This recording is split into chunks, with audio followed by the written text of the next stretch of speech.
오늘의 말씀 사사기 20장 29절부터 48절 말씀. 하나님 아버지, 토요일 주말 아침 이 시간도 주님의 은혜를 한 마음으로 주님 앞에 나갑니다. 이 시간에도 우리 모두에게 말씀을 통해 하나님의 음성을 들려주옵소서. 예수님 이름으로 기도합니다. 아멘. 할렐루야. 성원교 성도 여러분, 오늘도 하나님의 은혜와 평강이 가득한 하루가 되시길 축복합니다. 오늘 우리에게 주는 하나님의 말씀은 사사기 20장 29절에서 48절 말씀입니다. 두 번의 전투에서 모두 승리한 베냐민은 그 기세가 높아졌습니다. 이 기세는 교만으로 이어졌습니다. 교만은 패망의 선봉이기에 그들은 그 대가를 가혹하게 치르게 되는 이야기가 본문에 나와 있습니다. 이스라엘은 매복을 하고 이전과 동일하게 전열을 갖추어 전투에 임합니다. 29절에서 32절까지의 말씀을 보면 베냐민은 두 번의 승리로 기세가 등등하여 성에서 나와 전투를 치릅니다. 이스라엘은 두 번의 전쟁의 실패로 인해 겸손하고 치밀하게 전쟁에 임한 반면에 베냐민은 승리와 교만에 도취되어 있었습니다. 자신을 겸손하게 낮추고 계속 주변을 살피는 사람과 교만해서 이전의 방식만 반복하는 사람은 그 결과가 같을 수 없습니다. 결국 베냐민은 교만하여 실패했습니다. 교만은 패망의 선봉인 것입니다. 34절을 보면 화와 멸망이 베냐민 사람들에게 미쳤지만 마지막까지 그들은 그 사실을 인지하지 못했습니다. 상황을 바라보고 판단하는 능력이 교만과 승리로 말미암아 크게 왜곡되어 있었던 탓입니다. 우리는 언제나 승리한다.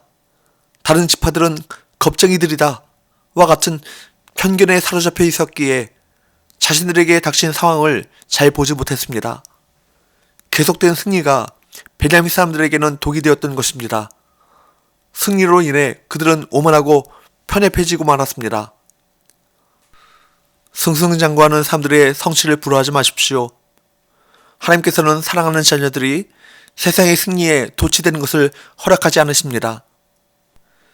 베냐민 사람들은 초반 전투가 전개되는 양상만으로 자신들의 승리를 확신했습니다.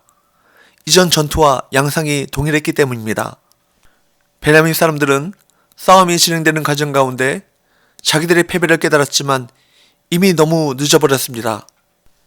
여호수아가 아이성을 쳤을 때와 같이 이스라엘 군대는 기브아에서 베냐민의 군대를 위인해낸 후 성읍에 들어가 불을 질렀는데 연기가 치솟은 것을 보고서야 베냐민 사람들은 자기들의 패배를 깨달은 것입니다. 베냐민 사람들은 이스라엘 백성을 쫓는 동안 그들 뒤에서 무슨 일이 일어나고 있는지 볼 수 없었던 것입니다. 베냐민 사람들처럼 우리는 바로 앞에서 벌어지는 일들밖에 볼 수 없습니다. 길에 누가 매복하고 있는지, 등 뒤에서 누가 움직이고 있는지, 시선 너머에 얼마나 많은 적이 있는지 알 수 없습니다. 그렇기에 우리는 하나님만 의지하며 살아야 합니다.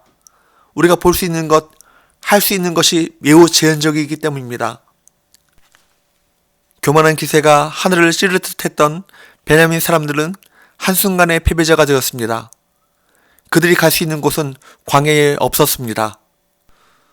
반면에 41절에서 44절까지의 말씀을 보면 이스라엘 다른 지파들은 거침없이 그 척박한 곳까지 밀고 들어와 베냐민 사람들을 진멸시켰습니다.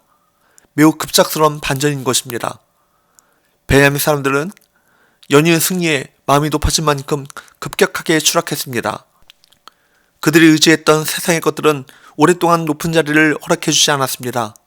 도리어 교만하고 높이 올라간 만큼 쓰라린 고통을 그들에게 돌려주었습니다. 죄와 교만의 대가는 혹독했습니다. 사사기 저자는 베냐민 사람들의 파멸을 서술하면서도 11지파가 베냐민 사람들에게 지나친 징벌을 가했음을 빼놓지 않습니다. 43절에서 45절 말씀, 또 47절 말씀을 보면 베냐민을 추격하여 1만 8천 명을 죽이고, 또한 베냐민 사람들이 전투 의지를 잃고 도망하자 이스라엘 사람들은 그들을 추격하여 5천 명을 이삭 줍듯 죽이고 계속 추격하여 또 2천 명을 죽여 살아남은 자가 600명 정도밖에 되지 않았습니다. 그리고 48절 말씀을 보면 성읍까지 완전히 불탔습니다. 이는 지나친 처사임에 틀림이 없습니다. 베냐민 사람들이 진멸할 대상은 아니었기 때문입니다. 자만하고 자기 죄악을 제거하지 않는 자는 결국 다른 어리석고 악한 자들에 의해 심판을 당합니다. 그러나 안타까운 점은 이 일이 하나님의 백성이라 칭해지는 이스라엘의 내전 상황에서 일어났다는 사실입니다. 지파에 중출할 수 있는 용사들의 대부분은 죽었고 삶의 기반이 되는 도시는 파괴되었으며 가축들 역시 살육되었습니다. 사사기는 이스라엘 사람들의 모습을 가감없이 기록함으로써 하나님의 백성이 어떻게 악에서 빠져나오지 못한 채 그 안에서 파멸을 했는가를 보여줍니다. 우리는 신앙을 가지고 있으니 이런 일을 당하지 않을 것이라 자만해서는 안 될 것입니다. 죄와 교만의 다른 결말은 성경에 쓰여 있지 않습니다.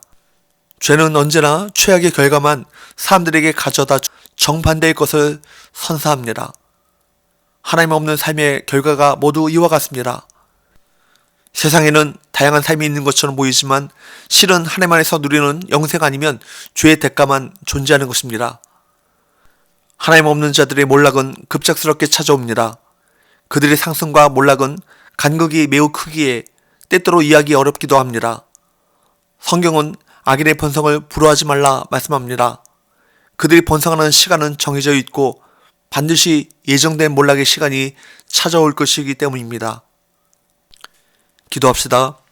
하나님 아버지, 두 번의 전쟁 패배를 통해 복수심의 이를 갈았던 이스라엘이 베냐민 지파를 지멸하듯 공격하는 모습을 통해 승자 없는 비극적인 결말을 보게 됩니다.